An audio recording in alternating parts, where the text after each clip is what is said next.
Praise the lord. దేవునికి మహిమ కలుగునుగాక. మరొక మారు ఆన్లైన్ ద్వారా వాక్య పరిచర్య చేయటానికి ప్రభు నాకు అనుగ్రహించిన ఈ ధన్యతను బట్టి ప్రభువుకి స్తోత్రాలు చెల్లిస్తున్నాను.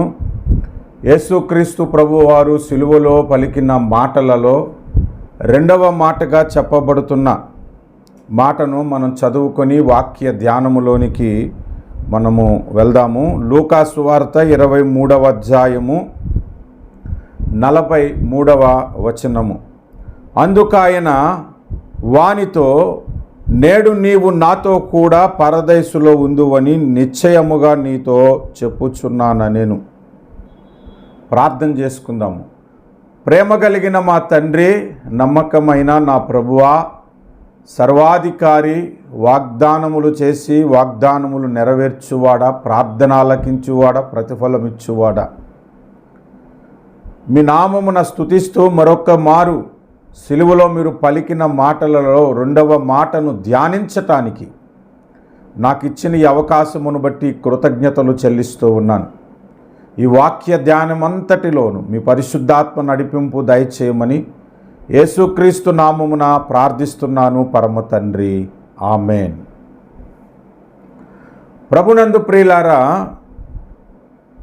సిలువలో యేసుక్రీస్తుతో పాటు సిలువ వేయబడిన ఇద్దరు దొంగలలో ఒక దొంగ మారు మనసు పొంది రక్షణ పొందాడు. అతడు యేసు ప్రభువుని అడిగిన మాట లేదా చేసిన ప్రార్థన ఏంటంటే, నీవు నీ రాజ్యముతో వచ్చినప్పుడు నన్ను జ్ఞాపకమును చేసుకునుము అని ప్రార్థన చేశాడు. అది 42వ వచనంలో మనకు కనబడుతుంది.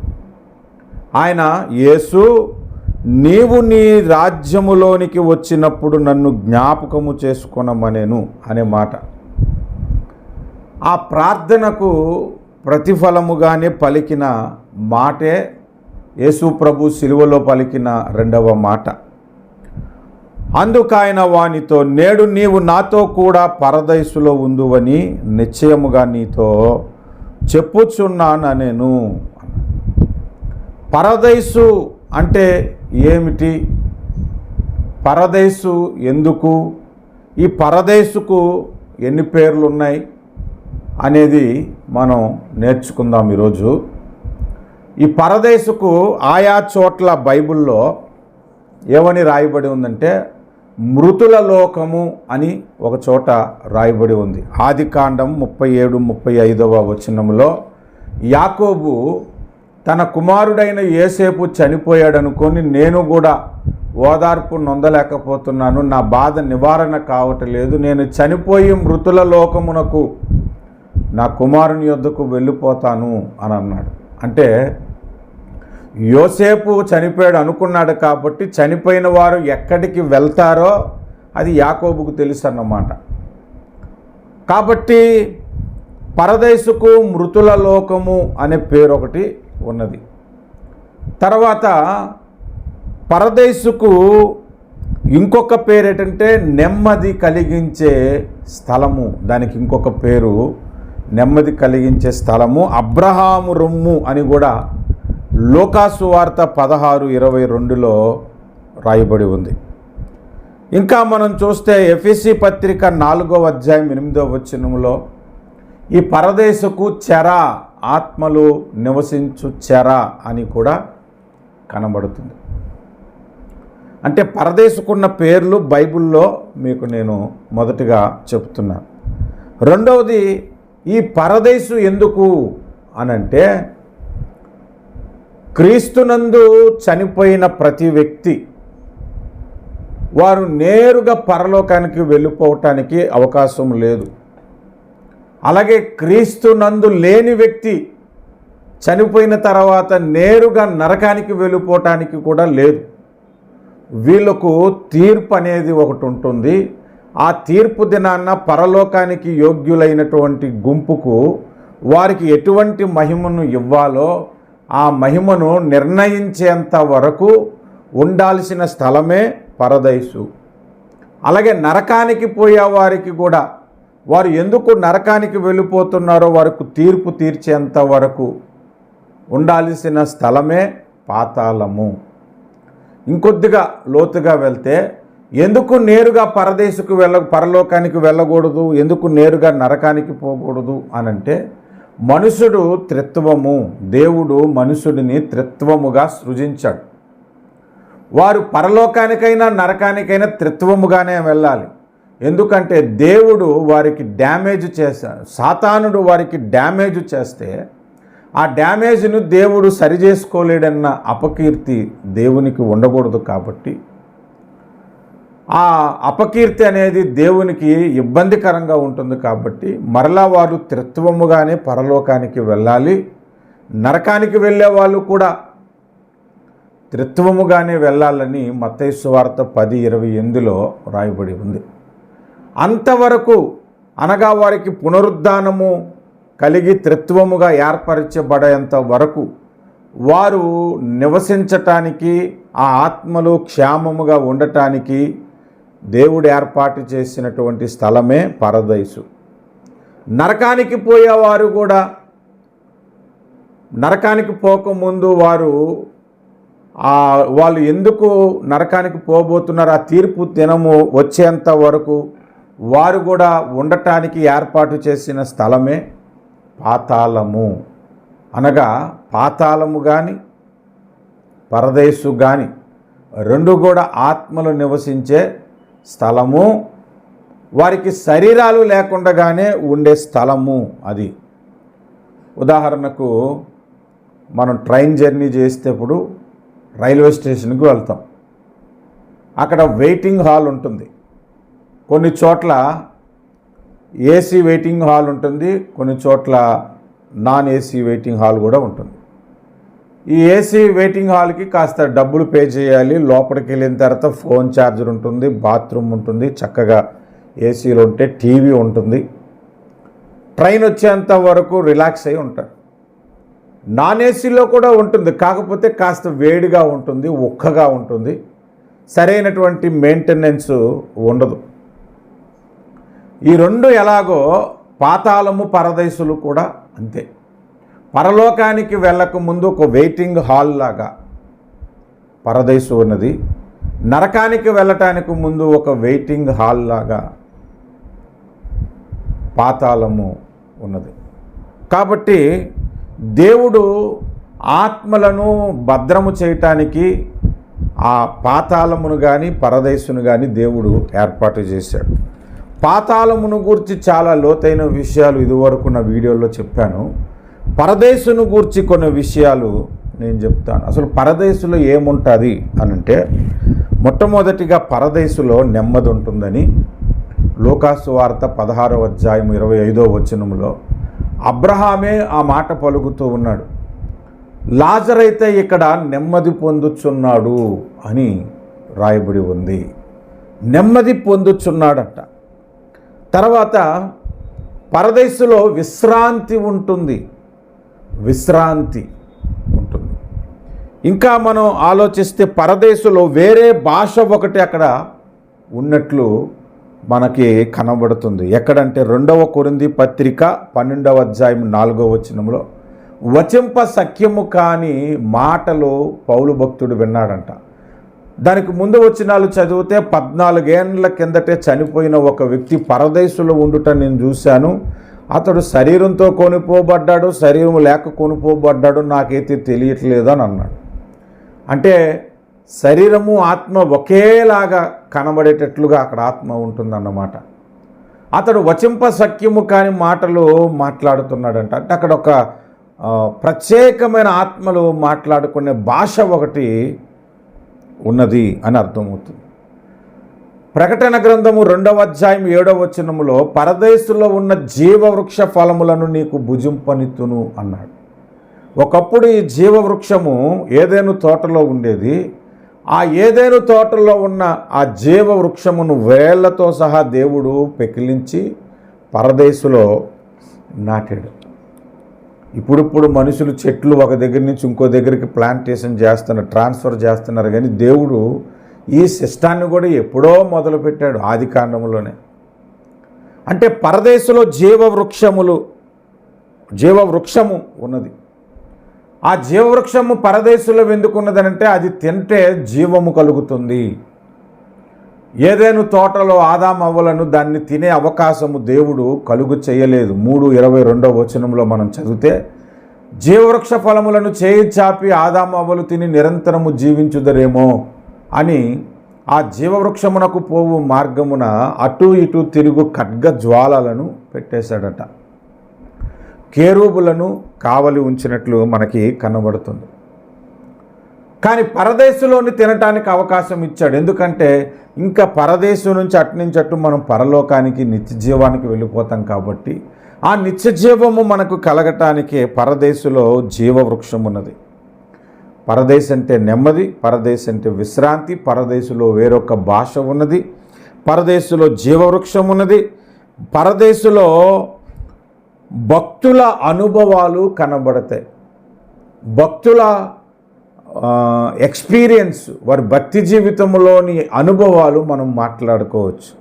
అబ్రహామును కలిస్తే అబ్రహాము భక్తి జీవితము, భక్తి సింగ్ గారిని కలిస్తే భక్తి సింగ్ గారి భక్తి జీవితం, బిలిగ్రామ్ గారిని కలిస్తే బిలిగ్రామ్ గారి యొక్క భక్తి జీవితం, టీబీ జాషువా గారిని కలిస్తే టీబీ జాషువా గారి యొక్క భక్తి జీవితం, వారు భూమి మీద ఎటువంటి సేవ చేశారో వారి అనుభవాలు ఏంటో, వారి ప్రార్థన జీవితం ఏంటో, వారి బలహీనతలేంటో కూడా మనకి చెప్పుకుంటారు. మనం కూడా చెప్పుకోవచ్చు. భక్తుల సహవాసం ఉండే స్థలము పరదేశు. అందుకే యాకోబు ఆదికాండం 37:35 నేను మృతుల లోకంలోకి వెళ్ళిపోయి నా కుమారునితో ఉంటాను అని అంటున్నాడు. అక్కడికి వెళితే యాకోబుకి నిజం తెలుస్తుంది. అన్నలే అంటే ఉదాహరణకు అక్కడికి అప్పుడు చనిపోలేదు కాబట్టి అక్కడికి వెళ్ళుంటే చనిపోయి యోసేపు ఇంకా ఇక్కడికి రాలేదనే సంగతి తెలుసుండేది. ఆ తర్వాత ఎప్పుడో యోసేపు చనిపోయి వచ్చిన తర్వాత అన్నలు నన్ను చంపు చూశారు నాన్న, అప్పుడు నేను తర్వాత రూబేను యోధా వాళ్ళిద్దరూ కలిసి ఐగుప్తులకు అమ్మేశారనే సంగతి తెలుస్తుంది. అనుభవాలు ఏం జరిగిందో విషయాలన్నీ మాట్లాడుకోవటానికి భక్తులకు ఒక గొప్ప సహవాసము దొరికే స్థలము పరదేశు. ఇంకా అప్పుడప్పుడు పరదేశులో యేసు ప్రభు దర్శనం కనబడుతుంది. చాలా కాలం క్రిందట యేసు ప్రభు దర్శనం పరదేశంలో కనబడుతుందంటే బైబిల్లో ఎక్కడుందని ఒక సహోదరుడు నన్ను అడిగాడు. ఎక్కడో ఉందని మనం వెతుక్కోవసరం లేదు. యేసు ప్రభు సిలువలో పలికిన రెండవ మాటే, నేడు నీవు నాతో కూడా పరదేశంలో ఉండు అంటే పరదేశంలోనికి వెళ్తాడనే కదా. మరి అప్పుడు వెళ్ళిన వ్యక్తి తర్వాత రాడనడానికి గ్యారంటీ ఏంటి? అప్పుడే వెళ్ళాడు, తర్వాత ఇంకా ఆయనకి వెళ్ళాల్సిన అవసరం లేదని ఏం లేదు కదా. పరదేశంలో యేసు ప్రభు యొక్క దర్శనము మనకు కనబడుతుంది. పరదేశుకి ఎన్ని పేర్లు ఉన్నాయి బైబిల్లో రాయబడినవి చెప్పుకున్నాం. పరదేశు ఎందుకు అని అంటే ఆత్మలు రిలాక్స్ అయ్యే స్థలము, అక్కడ పరిపూర్ణం అవ్వాలి. భక్తి జీవితంలో ఏదైనా నువ్వు నేర్చుకోలేనిది ఏదైనా ఉంటే ఈ భక్తుల ద్వారా అక్కడ నేర్పింపబడుతుంది. ఒక పరిపూర్ణతనికి ఏర్పాటు చేయటానికి పరదేశుని దేవుడు సృష్టించాడు. ఆత్మలు నివాసము కొరకు సృష్టించాడు. పరదేశంలో ఏముంటుంది అని అంటే నెమ్మది ఉంటుంది, విశ్రాంతి ఉంటుంది, జీవవృక్షం ఉంటుంది, భక్తుల అనుభవాలు ఉంటాయి, యేసు ప్రభు దర్శనం ఉంటుంది, వచింప సఖ్యము కాని భాషలు ఉన్నాయి. ఇంకా పరదేశంలో ఎన్నో అద్భుతమైన సుందరమైన స్థలములు ఉన్నవి. ప్రభు యొక్క ఆరాధనలు జరుగుతూ ఉంటాయి. ఊహకందనివి ఎంతో బ్రహ్మాండమైనటువంటివి పరదేశంలో ఉన్నవి. అన్నీ మనకు బైబిల్లో దొరకలేదు కానీ, వ్రాయబడలేదు కానీ, పరిశుద్ధాత్మ చేత నింపబడిన వాడు దేవుడు తను ప్రేమించు వారికి ఏవేవి అనుగ్రహించబడెనో అవి చెవికి వినబడలేదు, కంటికి కనబడలేదు, హృదయమునకు గోచరము కాలేదని చెబుతూ పరిశుద్ధాత్మ ద్వారా అవి మనకు బయలుపరచబడినని 1 కొరింథీ పత్రిక 2వ అధ్యాయంలో చెప్పాడు కదా. ఆత్మలో అనుభవం కలిగిన వారు, దేవునితో సహవాసం కలిగిన వారు ఆ పరదేశంలోని విషయాలు చాలా చూడొచ్చు. అలాంటి పరదేశంలోనికి నేడు నీవు నాతో కూడా ఉంటావు అని చెప్పాడు. అంటే అక్కడ ఏం రివీల్ చేస్తున్నాడంటే, ఈరోజు నేను సిలువలో చనిపోతున్నాను, నీవు చనిపోతున్నావు. ఇదే రోజు నేను పరదేశకు వెళ్తున్నాను, ఇదే రోజు నీవు కూడా పరదేశకు వస్తావు, నాతో ఉంటావు అని కూడా చెప్పాడు. అంటే యేసు ప్రభుతో పాటు ఉన్నాడన్నమాట. యేసు ప్రభు నిల్చుంటే పక్కనే నిల్చున్నాడు. ఇతనెవరు అని అంటే అతను ఒక సాక్ష్యం చెప్పుకున్నాడు. నేను కరడు కట్టిన ఒక దొంగను, బంతిపోటు దొంగను, దోచుకునేవాడిని. నేను నజరేతను గ్రామస్తుడిని. నజరేతులో నుంచి మంచిదేది రాదన్నట్టుగా నేను కూడా అక్కడ మంచివాడిని కాను, కానీ నజరేతులోంచి మంచివాడు ఒకడు వచ్చాడు, ఆయన యేసు ప్రభు. ఆయన కనికరిస్తే నేను కనికరింపబడి నా పాపము క్షమించబడి నేను మీ వద్దకు వచ్చాను. ఏ రక్షకుడు మీ కొరకు సిలువలో మరణిస్తాడని, యజ్ఞమైపోతాడని మీరు ఇంతవరకు ఎదురు చూశారో ఆ రక్షకుడు ఈయనే అని ఈయన కొరకు సాక్ష్యము ఇవ్వటానికి కూడా ప్రభు అతన్ని తీసుకుని వెళ్ళాడు. అంటే రెండవ మాట మనకు ఏం నేర్పిస్తుంది? పరదేశను ఒక సుందరమైన స్థలమును గూర్చే కాదు, నీవు సాక్షిగా జీవించవలసిన జీవితము భూమి మీద కాదు, పరదేశంలో కూడా అవకాశం కలుగుతుంది అని. నీవు భూమి మీద వినని ఎన్ని బోధలైతే ఉన్నాయో, సత్యబోధలు, అవన్నీ విని సంపూర్ణం అవటానికి కూడా దేవుడు పరదేశును ఏర్పాటు చేసినట్లు మనకు కనబడుతుంది. అలాంటి పరదేశులోనికి నేడు నీవు నాతో కూడా ఉంటావన్నాడు. అంటే ఈ పరదేశు గురించి ఇంకొక ప్రత్యేకమైన మాట మనం నేర్చుకోవలసిన విషయం ఏంటంటే, మనం బాగా గమనించాలి, అది ప్రార్థనకు ప్రతిఫలముగా దొరికిన పరదేశు అని. ఏబి మాసిలం అన్నయ్య గారు ఒక పాట రాశారు, ప్రభు యేసుని వదనములో అని నా దేవుడు కనిపించే అని. ఆ పాటలో నేను వేడి తిని చిరకాలము ప్రభులో ఉండాలని, ప్రభుదేశులను పరదేశులోనికి నాకు కావాలని నేను వేడుకున్నాను, ఆయన రాజ్యము నాకు కావాలని నేను వేడుకున్నాననే మాట ఉంటుంది. ఆయన ప్రార్థించినట్లకే ప్రార్థనకు ప్రతిఫలముగా పరదేశు దొరికింది. అంటే ప్రతి క్రైస్తవుడు కూడా, ప్రభువా నా భక్తి జీవితంలో ఎగుడు దిగుడులు ఉన్నాయి, అప్ అండ్ డౌన్స్ ఉన్నాయి, భక్తిగా జీవించిన దినాలు ఉన్నాయి, బలహీనమైన స్థితులు కూడా ఉన్నాయి. నా బలహీనతను బట్టి నేను తృణీకరింపబడకూడదు. సిలువలో నీతో పాటు వేలాడుచున్నవాడు మారు మనసు పొంది పశ్చాత్తాపడి క్షమాపణ కొరకు నీ దగ్గర వేడుకున్నప్పుడు క్షమించి, ఎలాగైతే పరదేశుకు తీసుకుని వెళ్ళావో నన్ను కూడా పరదేశుకు తీసుకుని వెళ్ళు అనే ప్రార్థన మనం చేయాలి అని మనకు నేర్పిస్తున్నదన్నమాట ఆ వచనము. ఎందుకంటే దాని ప్రతిఫలము చాలా గొప్పగా ఉంటుంది. అది చిన్న ప్రార్థనే, కానీ గొప్ప ప్రతిఫలము దొరికింది. ఒక ఆయన ఇల్లు కట్టుకోవటానికి సంవత్సరం ఉపవాసం ఉండి ప్రార్థించాడంట. రోగం పోవటానికి 30 రోజులు ఉపవాసం ఉండి ప్రార్థించాడంట. 7 సంవత్సరాలు ఉపవాసం ఉండి సేవ పిలుపు కొరకు ప్రార్థించాడంట. ఎంత సమయం ప్రార్థనలు చేస్తే జరిగే ప్రతిఫలము కన్నా పరదేశు కొరకు, పరలోకము కొరకు చేసే చిన్న ప్రార్థనకు దేవుడు నిత్యత్వమంతా సంతోషించే గొప్ప ప్రతిఫలము అనుగ్రహించినట్లు మనకు కనబడుతుంది ఈ పరదేశులో. ఇంకొక మాట అక్కడ మనం గమనించాలి, నిశ్చయముగా అనే మాట కనబడుతుంది. నిశ్చయముగా నీతో చెప్పుచున్నాను అన్నాడు.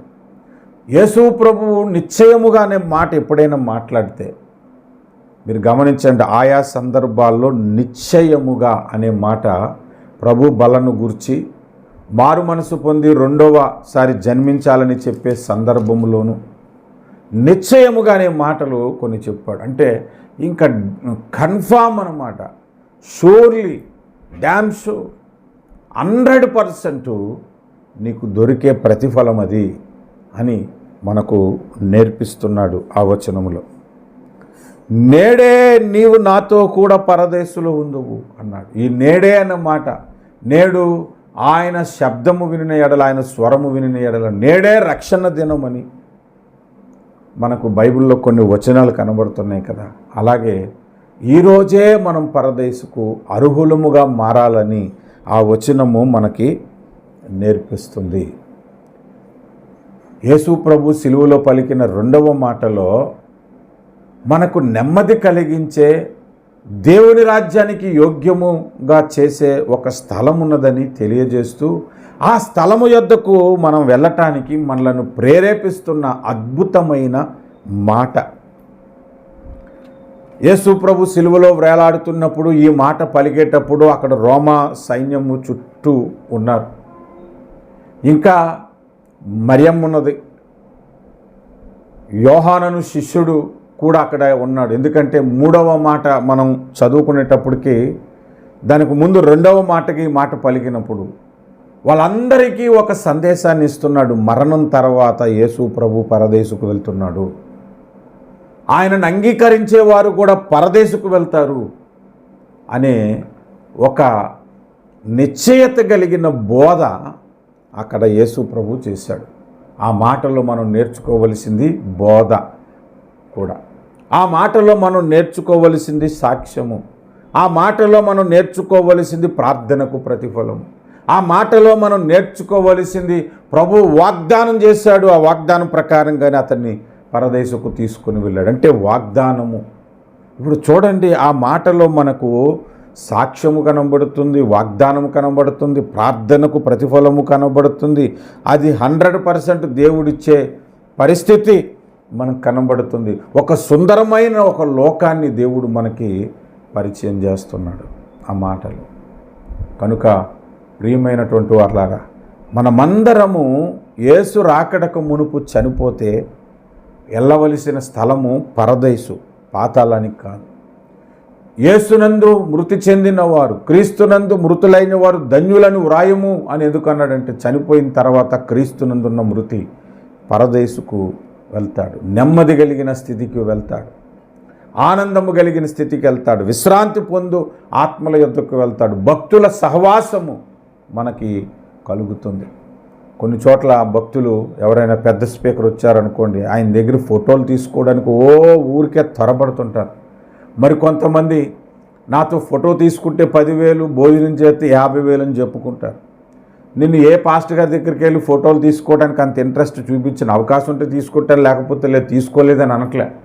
కానీ తీసుకోవటానికి, క్యూలు కట్టడానికి, ఎగపడటే పనులు చేయను. ఎందుకంటే ఇప్పుడు మిస్ అయిన పరదేశంలో దొరుకుతారు.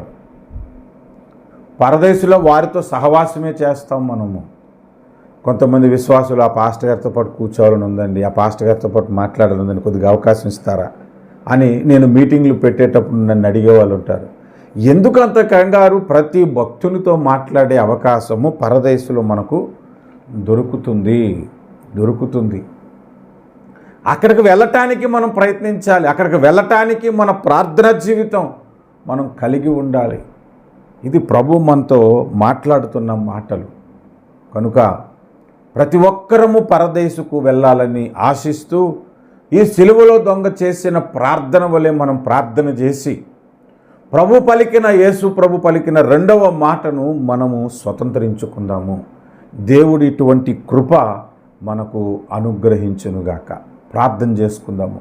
ప్రేమ కలిగిన మా తండ్రి, నమ్మకమైన నా ప్రభువా, కరుణా సంపన్నుడా, కృపాసాగరుడా, సత్య దేవుడా, నీకు వందనాలు. మమ్మలందరినీ పరదేశుకు తీసుకుని వెళ్ళి పరదేశులో జీవవృక్ష ఫలములు తినటానికి, భక్తుల సహవాసము చేయటానికి, మీ దర్శనమును చూడటానికి, నెమ్మది పొందటానికి, విశ్రాంతి నొందటానికి, అనేక సంగతులు మర్మాలు తెలుసుకొనటానికి, మేము పరిపూర్ణులం అవ్వటానికి మీరు మాకు ఇచ్చిన గొప్ప అవకాశము. ఆ పరదేశుకు నేను, నా కుటుంబము, నా సంఘము, ఈ వాక్యం వింటున్న వారు, ఇటువంటి ప్రార్థన చేస్తున్న వారందరికీ సమృద్ధిగా దయచేయమని నజరేయుడగు యేసు నామములో ప్రార్థిస్తున్నాము పరమ తండ్రి. Amen. Praise the Lord. God bless you. Please subscribe to our channel, press the notification button and like our videos. Thank you for watching.